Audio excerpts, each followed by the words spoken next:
Hello students, now in today's switchgear and protection lecture, we are started our unit 5, protection of transformer, alternator, motor and bus bar.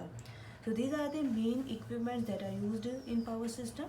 तो हर एक जो equipment है हर एक में fault होने के चांसेस रहते हैं, तो इसलिए ये जो यूनिट है इसके अंदर हम ट्रांसफार्मर, जो ऑल्टरनेटर है, मोटर है, बस बार है, इन सब की प्रोटेक्शन स्कीम्स के बारे में स्टडी करेंगे। सो फर्स्ट ऑफ ऑल सबसे पहले हम पावर ट्रांसफार्मर के प्रोटेक्शन की बात करते हैं। तो फर्स्ट जो प्रोटेक्शन है जो पावर ट्रांसफार्मर को दिया जाता है वो है Merz Price protection system for power transformer.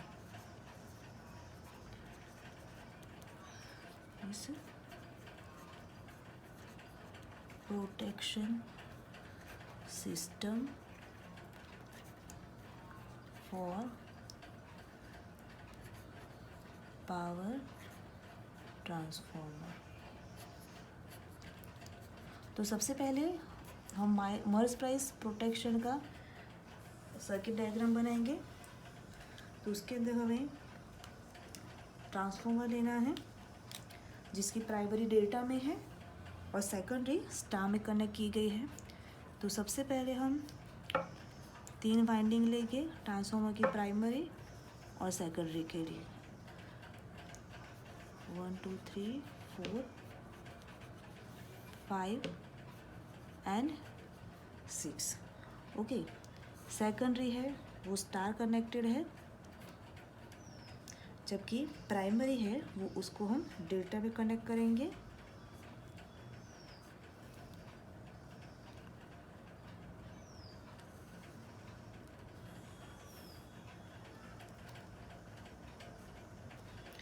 Okay, बाद में आगे ट्रांसमिशन लाइन है वो कंटिन्यू रहेगी। यहाँ पे हर एक फेज में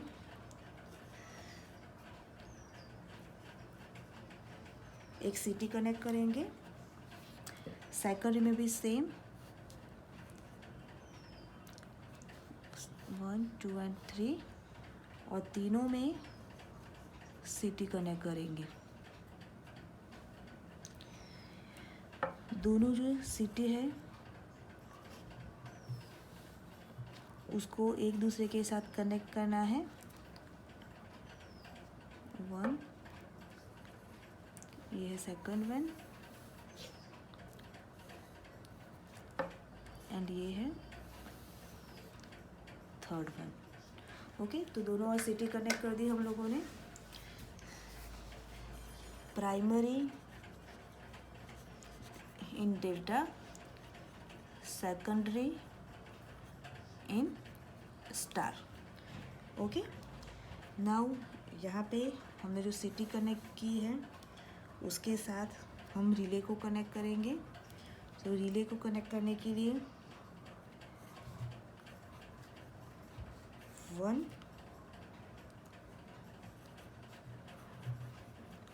2 3।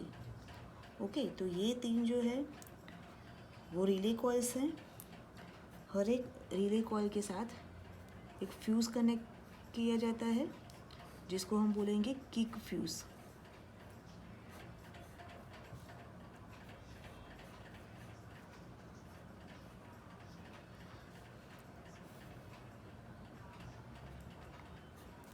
और बाद में इसको सीटी के साथ कनेक्ट कर देंगे।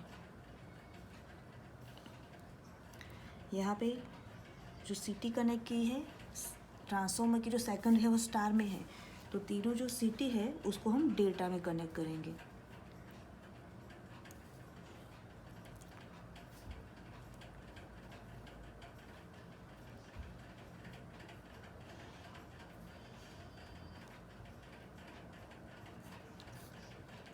ओके, यानी हो गई आपकी सीटी।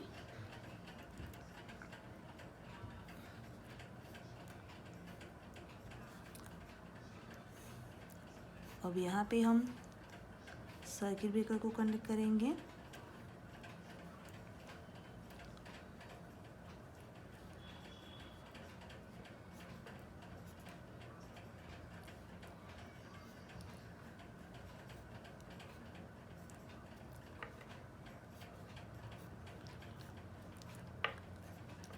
सर्किट ब्रेकर, ये जो है रिले कॉइल लेंगे, ये जो है इसको हम बोलेंगे किक फ्यूजेस 1, 2 एंड 3 हर एक रिले के साथ पैरेलल में कनेक्ट किया गया है। अब यहाँ पे ट्रांसफार्मर की जो प्राइमरी है वो डेल्टा में है, तो तीनों सीटी जो है तीनों को हम सीरीज़ में कनेक्ट करेंगे। ओके, तो ये कनेक्ट करके आ गया उसका पॉइंट। अब यहाँ पे भी ट्रांसमिशन लाइन के साथ आगे हम सर्किट ब्रेकर को कनेक्ट करेंगे, 1, 2, 3। ओके, 2, 3। बाद में 2, 3। ये जो है सर्किट ब्रेकर प्राइमरी है, इसे CT1 नाम देंगे स्टार, और यहाँ पे CT2 delta. Okay, so this is the merge Price protection scheme for power transformer।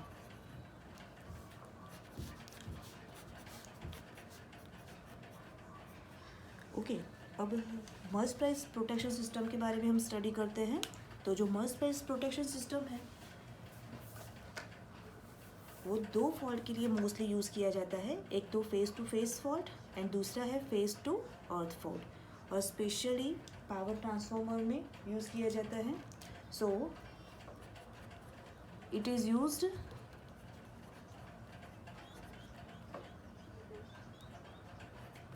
to give protection against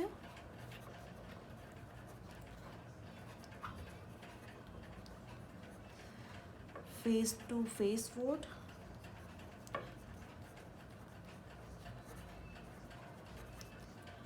and face to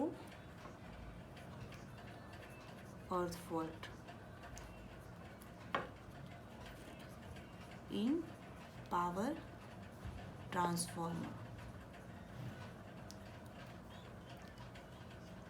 okay, अब यहाँ पे जो स्कीम हमने देखी है उसके अंदर जो पावर ट्रांसफार्मर है उसकी प्राइमरी डेल्टा में है, जबकि उसकी सेकेंडरी है उसको स्टार में कनेक्ट किया गया है। अब जब भी ट्रांसफार्मर के साथ सीटी को कनेक्ट करते हैं तो सीटी की जो कनेक्शन होगी वो अपोजिट होगी, यानी कि अगर ट्रांसफार्मर की प्राइमरी डेल्टा में है तो सीटी को हम स्टार में कनेक्ट करेंगे, और ट्रांसफार्मर की सेकेंडरी स्टार में है तो जो सीटी हम कनेक्ट करेंगे उसको हम डेल्टा में कनेक्ट करेंगे। रिले को हमने यहाँ पे कनेक्ट किया गया है। ओके, और रिले के साथ पैरेलल में किक फ्यूजेस का यूज़ किया गया है। अब जब भी सीटी के जो सेकेंडरी कनेक्शन है उसमें कोई भी फॉल्ट नहीं होता है, उस टाइम पे अनबैलेंस्ड करंट फ्लो होता नहीं है। ओके, तो जब भी नॉर्मल कंडीशन या तो हेल्दी कंडीशन रहेगी उस टाइम में कोई भी अनबैलेंस्ड करंट फ्लो होगा नहीं रिले में से, और इसकी वजह से जो सीटीज़ है उसको हम बोल सकते हैं बैलेंस्ड कंडीशन में है।